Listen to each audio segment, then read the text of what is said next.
Hello everyone, আসসালামু আলাইকুম। কেমন আছেন সবাই? আই হোপ সবাই অনেক বেশি ভালো আছেন। আলহামদুলিল্লাহ আমিও ভালো আছি। প্রতিদিনের মতো এই তো একটা লাইফস্টাইল ব্লগ নিয়ে এসেছি আপনাদের মাঝে। আশা করি আজকের ব্লগটি আপনাদের অনেক বেশি ভালো লাগবে। এটা ছিল আর কি আগের দিন বিকেলবেলা। তো এখানে বিকেলবেলা আর কি আমি একটু বাজারে গিয়েছিলাম। তো দেখলাম যে মাশাআল্লাহ মানে অনেক সুন্দর ছোট মাছ উঠেছে। প্রায় আসলে আমি যেই জায়গায় থাকি ওই জায়গায় কিন্তু আসলে ছোট মাছটা পাওয়া যায় না। তো তার জন্য ভাবলাম ছোট মাছটা নিয়ে যাই। আসলে ছোট মাছ খেতে যতটা না মজা, কাটতে কিন্তু অনেক বেশি কষ্ট। তো আমি যেই মাছগুলো নিয়ে এসেছিলাম সেগুলো কিন্তু কাটতে আমার যে অনেক বেশি সময় লেগেছে, প্রায় 1 ঘন্টা হয়ে যাবে। আমি কিন্তু ছোট মাছ মানে এত বেশি ভালো কাটতে পারি না। তো মাছগুলো কেটে ধুয়ে পরিষ্কার করে তারপরে ফ্রিজে রেখে দিয়েছিলাম, যেহেতু এটা বিকেলবেলা। তো এখন আর কি এখানে কিছু আমড়াও নিয়ে এসেছিলাম। তো এখন আমড়া মাখা করে নিচ্ছি। আর আমড়া মাখা কার কার পছন্দ অবশ্যই কমেন্টসে বলে যাবেন। আমার তো অনেক বেশি পছন্দ। তো এখানে আমি আমার মেয়ে ছেলে আর কি ঠিক সন্ধ্যার আগ মুহূর্তে আর কি খেয়ে নিচ্ছিলাম।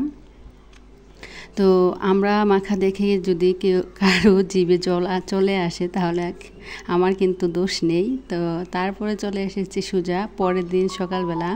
এই যে দেখতে পাচ্ছেন মাশাআল্লাহ আমার সন্ধ্যা মালতী গাছে কিন্তু ফুল ধরেছে। আর এই ফুলগুলো আমার অনেক বেশি পছন্দের। এখানে কিন্তু 3টা ফুল ধরেছে, একটা ছিল সাদা আর 2টা তো মেস্টা কালার নাকি কি বলে, আসলে ওই তত বেশি ভালো জানি না কালারের রং। তো এই যে কালারগুলো দেখে বা ফুলগুলো দেখে আমার তো অনেক বেশি ভালো লাগছিল। নিজের গাছের ফুল ফল নিজের হাতে লাগানো জিনিস দেখলে কিন্তু সবার কাছেই ভালো লাগে। তো তারপরে সোজা চলে এসেছি বাজারের পর্বে। আগের দিন বিকেলবেলা বাজার করেছিলাম, যেহেতু আমার এখানে সপ্তাহে 2 দিন বাজার বসে। তো আমি কিন্তু বাজারের দিনেই আসলে বাজার করার চেষ্টা করি। আর বাজারের দিন বাজার করলে কিন্তু সব কিছুর দাম অনেকটা কম থাকে এবং কি দেখবেন বাজারের টাকা থেকে অনেকটা টাকা কিন্তু সেভ করা যায়। কোনো সকালের নাস্তা আপনাদের মাঝে শেয়ার করিনি, সোজা বাজারের পর্বে চলে এসেছি। ভিডিওর এই পর্যায়ে এসে যে সকল প্রিয় আপু এবং ভাইয়ারা আমার ভিডিওটি দেখছেন, প্লিজ ভিডিওটিতে একটি লাইক দিয়ে অবশ্যই কন্টিনিউ করবেন। আর যারা অলরেডি এই কাজটি করে দিয়েছেন তাদেরকে জানাই অসংখ্য ধন্যবাদ। আর যারা প্রতিদিন নতুন নতুন আপু ভাইয়ারা আমার চ্যানেলে জয়েন হচ্ছেন তাদের জন্য রইল অন্তরের অন্তরস্থল থেকে অনেক অনেক দোয়া ও ভালোবাসা। আশা করি সব সময় আমার পাশে থেকে আমাকে সব সময় সাপোর্ট করে যাবেন ইনশাল্লাহ। তো এখানে আর কি এই যে বাজার করে নিয়ে এসেছিলাম, কি বাজার করলাম তা আপনাদের মাঝে একটু শেয়ার করলাম। আসলে দ্রব্যমূল্যের ঊর্ধ্বগতিতে এখন কিন্তু বর্তমান সময়ে এসে মধ্যবিত্ত এবং কি নিম্নবিত্তদের একদম নাজেহাল অবস্থা। বাজারে সব কিছুর দামই কিন্তু খুবই প্রচুর পরিমাণে, কি বলবো। এই যে দেখতে পাচ্ছেন এই চিংড়ি মাছগুলো কিন্তু অনেক দাম। এই ছোটো কুচো চিংড়ি তাও কিন্তু 800 টাকা কেজি। আর এখানে কিন্তু 200 টাকার চিংড়ি মাছ ছিল, মানে আধা কেজির চেয়েও অর্ধেক আর কি, 250 গ্রাম আর কি। আসলে 250 গ্রাম চিংড়ি মাছ নিয়ে এসেছি 200 টাকা দিয়ে। এই যে লতিগুলো দেখছেন এই লতিগুলো দিয়ে এই চিংড়ি মাছ দিয়ে রান্না করলে কিন্তু অনেক বেশি মজা হবে। তো এখানে পটল, তারপর বরবটি, কাঁচামরিচ, টমেটো যা যা প্রয়োজনীয় ছিল সব কিছুই নিয়ে এসেছি। তো এখানে এই যে চিংড়ি মাছগুলো দেখছেন, যেহেতু এই চিংড়ি মাছগুলো 200 টাকার, তো 200 টাকার জিনিস তো আমি একবারেই খেয়ে ফেলবো না। তো ভিডিও টাইটেল এবং থাম্বনেল দেখে হয়তো তো বুঝে ফেলেছেন আমি আজকে কী বিষয়ে কথা বলবো। আসলে মধ্যবিত্ত পরিবারের বউদের অনেক বুঝে শুনে হিসাব করেই কিন্তু সংসারটাকে চালাতে হয়। তো আমি যেহেতু মধ্যবিত্ত পরিবারের বউ, তো আমি কিন্তু সবসময় চেষ্টা করি আমার হিসেব এবং কি বুদ্ধি দিয়ে সবসময় সংসারটাকে সুন্দরভাবে চালানোর জন্য বা সংসার খরচ থেকে টাকা পয়সা একটু সঞ্চয় করে রাখার জন্য। তো এখানে এই যে মাছগুলো দেখেন এখানে কিন্তু 200 টাকার মাছকে আমি 4টা ভাগে বন্টন করে নিয়েছি। তো আমি কিন্তু এই মাছগুলোকে অনায়াসে 4টা দিন কিন্তু রান্না করতে পারবো। আর চিংড়ি মাছ কিন্তু দেখবেন যে কোনো তরকারিতে দিলে অনেক বেশি মনে হয়, কম পরিমাণে দিলেও কিন্তু বেশি পরিমাণে মনে হয়। তো এখানে আর কি আমি 4টা বন্টন করে 4টা প্যাকেটের মধ্যে 3টা প্যাকেটে রেখে দেবো 3 দিন। আর আজকে আর কি কচুর লতি দিয়ে তারপরে চিংড়ি মাছ রান্না করব। আসলে যেই সংসারে গৃহিণীরা আসলে হিসেব করে বুদ্ধি করে সংসার চালায় না, ওই সংসারটা কিন্তু আসলে কখনো সামনের দিকে এগিয়ে নেওয়া যায় না। তাই আমি মনে করি কি একটা সংসারের মানে উন্নতির পেছনে বা একটা সংসার যদি উপরের দিকে উঠাতে হয় অবশ্যই নারীদের অবদান সবচেয়ে আগে আমি বলবো। হাজব্যান্ডের চেয়েও আমার হাজব্যান্ড ধরেন আমাকে আমাকে যদি 50,000 টাকা দিয়ে দেয়, আমি যদি 50,000 টাকাই খেয়ে ফেলতাম, তাহলে কি আমি কখনো ওই টাকাটা থেকে সঞ্চয় করতে পারতাম? কোনোদিনও না। বা সংসারটাকে কোনো আয় উন্নতি করতে পারতাম না। কিন্তু আমাকে কিন্তু বুঝে শুনে হিসেব করে সংসারটা চালাতে হবে, এবং কি ভবিষ্যতের কথা চিন্তা করেও যেন কয়েকটা টাকা পয়সা যেন আমি সেভ করে রাখতে পারি, যেগুলো আমার বিপদের দিনে অনেক বেশি বন্ধু হবে। কখন কার কী হয় বলা যায় না। আসলে এই টাকা ছাড়া কিন্তু পৃথিবীটা একদম মূল্যহীন, আপনারও কিন্তু মূল্যহীন। আমি মনে করি কি এই পৃথিবীতে কোনো সম্পর্ক যদি টিকে থাকে একমাত্র টাকার কারণে।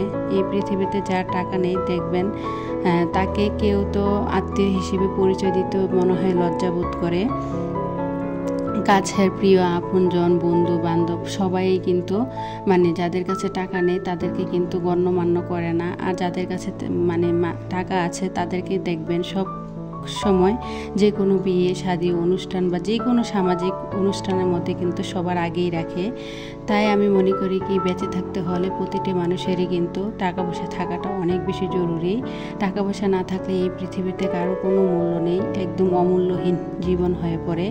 তো আসলে আমরা কিন্তু বুঝে শুনে হিসেব করে সবসময় যদি একটু সংসারটা চালাই, তাহলে কিন্তু দেখা গিয়েছে যে আমাদের সংসার খরচ থেকে বা সংসারের প্রতিটি ক্ষেত্র থেকে কিন্তু একটু একটু করে টাকা পয়সা আমাদের ভবিষ্যতের কথা বা বিপদের কথা চিন্তা করে বা বৃদ্ধকালের কথা চিন্তা করে হলো কিন্তু এই টাকাগুলো রেখে দিতে পারি।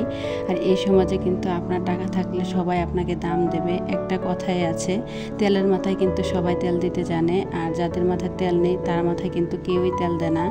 তাই আমি মনে করি কি প্রতিটি মানুষের সংসার জীবনে মানে প্রতিটা গৃহিণীরই সংসারটা যদি উন্নত করতে চান বা সংসারটাকে একটা ভালো পজিশনে নিয়ে যেতে চান, তাহলে কিন্তু অবশ্যই মানে হিসেব করে বুদ্ধি করে চলাটা অনেক বেশি প্রয়োজন। এই যে মাছগুলো দেখছেন মাত্র 40 টাকার মাছ ছিল এখানে।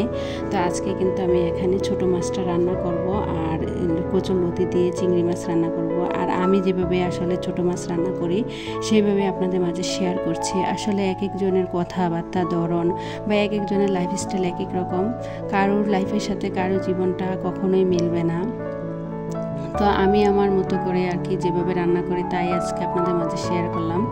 এই যে দেখছেন তরকারিটা, আর উপরের দিক থেকে আর কি কয়েকটা ফ্রোজেন ধনেপাতা ছিল বাসায়, ওই ধনেপাতাটা দিয়ে দিয়েছি। আসলে বুদ্ধি করে না চললে কখনো কিন্তু সংসারে উন্নতি করা যায় না। এই যে দেখেন আমি কিন্তু বুদ্ধি করে কিছুটা ধনেপাতা শীতের দিনে রেখে দিয়েছিলাম, যার কারণে দেখা গিয়েছে এখন ইচ্ছে হয়েছে ছোটো মাছ তরকারিতে বাসায় যেহেতু ধনেপাতা ছিল না দিয়ে দিতে পেরেছি। আবার দেখা গিয়েছে এই যে মাছগুলো নিয়ে এসেছিলাম চিংড়ি মাছ, ইচ্ছে করলে তো 200 টাকার মাছ আমি 2 দিন নিতে পারতাম মাত্র। আমি কিন্তু কখনো এই বোকামিটা করব না। আমি কিন্তু এখানে বুদ্ধি করে 4 ভাগে ভাগ করে মানে আজকে একদিন রান্না করছি আর 3 দিনের জন্য রেখে দিয়েছি। আসলে চিংড়ি মাছ দিয়ে যে কোনো ধরনের শাক সবজি রান্না করলে অনেক বেশি মজা হয় খেতে। তবে চিংড়ি মাছটা একদিক দিয়ে যতটা দাম হোক না কেন অন্য দিক দিয়ে কিন্তু অনেকটা সাশ্রয়কর। যেমন 200 টাকার মাছ কিন্তু আপনি অনায়াসেই 4 দিন নিয়ে যেতে পারবেন, আর প্রতিদিন হিসেব করলে কিন্তু আপনার মাত্র 50 টাকা হিসেব করে পড়লো আর কি। তো যাই হোক, আসলে আমরা যদি একটু বুঝে শুনে চলি তাহলেই কিন্তু সংসার জীবনে উন্নত করা বা লাইফে যে কোনো কাজকর্ম করা অনেক বেশি মানে পারা যাবে আর কি। তো করতেও পারবো। আসলে আমরা বুঝতে পারি না কিভাবে সংসারটাকে চালালে খুব কমের মধ্যে সব কিছু আসলে ম্যানেজ করতে পারবো, বা হিসেব করে চললে কিভাবে সংসারটাতে আয় উন্নতি হবে, বা 10টা 20টা 50 টাকা বাঁচাতে পারবো বা রাখতে পারবো ভবিষ্যতের জন্য। আল্লাহ এমন কাজ না করুক, কখন কার কোন সময় কোন বিপদ আসে কেউ বলতে পারে না। একটা সময় দেখা গিয়েছে আপনি অনেক বেশি অসুস্থ, তখন কিন্তু আপনার অনেক বেশি টাকা পয়সার প্রয়োজন হবে। যে কোনো ক্ষেত্রে কিন্তু এখন বর্তমান সময়ে বাসা থেকে বের হলে প্রতিটি পদে পদে আপনার প্রতিটি পায়ের তলায় তলায় কিন্তু আসলে টাকার প্রয়োজন। আপনি যে কোথাও যাবেন তাও কিন্তু টাকার প্রয়োজন, আপনি কোনো কিছু খাবেন তাও টাকার প্রয়োজন, আপনি চিকিৎসা করবেন তাও টাকার প্রয়োজন, আপনার বাচ্চাকে লেখাপড়া করাবেন তাও টাকা পয়সার প্রয়োজন, আত্মীয়তার সাথে ভালো সম্পর্ক রাখলে তাও কিন্তু আপনার টাকা পয়সার প্রয়োজন। টাকা ছাড়া কিন্তু আসলে এই পৃথিবীটা এবং কি পৃথিবীর মানুষগুলো অনেক বেশি মূল্যবান। তো আমি যেহেতু মধ্যবিত্ত পরিবারের বউ, আমি সবসময় চেষ্টা করি বুঝে শুনে হিসেব করে আমি আমার সংসারটাকে সুন্দরভাবে আগলে রাখতে, সুন্দরভাবে আসলে চালাতে। যেভাবে চালালে আমার সবসময় সংসার খরচ কম হবে, যেভাবে চালালে আমি সংসার খরচ থেকে টাকা সেভ করে বা সঞ্চয় করে ভবিষ্যতের জন্য রাখতে পারবো বা বিপদের দিনের জন্য রাখতে পারবো, সবসময় এগুলাই আসলে মাথার মধ্যে রাখি। রাখি। আসলে মেন কথা হচ্ছে আপনার ইচ্ছা শক্তি। আপনার ইচ্ছা শক্তি যত দৃঢ় থাকবে বা আপনার ইচ্ছা শক্তি যদি না থাকে যে আমি টাকা জমাবো না বা আমি হিসেব করে চলবো না, আমাকে 50,000 টাকা দিয়েছে আমি 50,000 টাকায় খেয়ে ফেলবো, আসলে যারা এই কাজগুলো করেন তারা কিন্তু কখনো লাইফে কোনোদিনও উন্নতি করতে পারেন না। আসলে আমরা প্রতিটি গৃহিণী যদি বুদ্ধি করে হিসেব করে সংসার জীবনে চলে, তাহলে কিন্তু দেখবেন সংসার জীবনে যত ধরনের বিপদ আসুক না কেন সব কিছুই কিন্তু খুব সুন্দরভাবে ম্যানেজ করা যায় বা বিপদের সম্মুখীন আপনি হতে পারবেন বা মোকাবেলা করতে পারবেন। আসলে আমরা বুঝতে পারি না আপনার যদি আয়ের 20% টাকা সবসময় আপনি সেভ করে রাখেন ভবিষ্যতের জন্য, তাহলে কিন্তু বিপদের দিনে আপনি আর অন্যর কাছে কখনো কিন্তু কোনোদিন হাত পাততে হবে না। তো এদিক দিয়ে আপনাদের সাথে কথা বলতে বলতে কিন্তু চিংড়ি মাছ দিয়ে লতি দিয়ে রান্না করে নিয়েছি, ছোটো মাছ রান্না করে নিয়েছি এবং রান্নার পরে কিচেনের আশপাশ সব কিছু কিন্তু মুছে একদম ক্লিন করে নিয়েছি। এরই মাঝে কিন্তু দুপুরে খাওয়া দাওয়া হয়ে গিয়েছে। তো এটা ছিল আর কি বিকেলবেলা। তো বিকেলবেলা আমার ছেলে মেয়ে আজ অনেক দিন যাবৎ বলছিল যে আম্মু কেক খাবো বাসায়। তো তার জন্য ভাবলাম যেহেতু আমি কেক বানাতে পারি তাহলে কেকটা বানিয়ে দিই। আসলে আমি প্রফেশনালভাবে কেক বানাতে পারি না, মাত্র আমার কয়েকটা ইউটিউবের ভিডিও দেখে আর কি যাই একটু মোটামুটি পারি। তারপরেও কিন্তু দেখবেন যে কোনো জিনিস ট্রাই করলে যত বেশি ট্রাই করবেন তত বেশি ভালো পারবেন।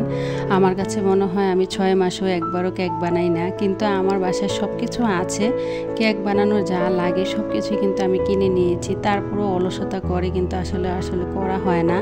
তো যাই হোক, আজকে ভাবলাম যে ছেলে মেয়েদেরকে একটা কেক বানিয়ে দিই, অনেকদিন যেহেতু বলছে। তা আসলে আমি কিন্তু সবসময় চেষ্টা করি ওদেরকে বাজার থেকে কোনো কিছু না কিনে এনে দিয়ে বাসায় স্বাস্থ্যকর খাবারটা বানিয়ে দেওয়ার জন্য।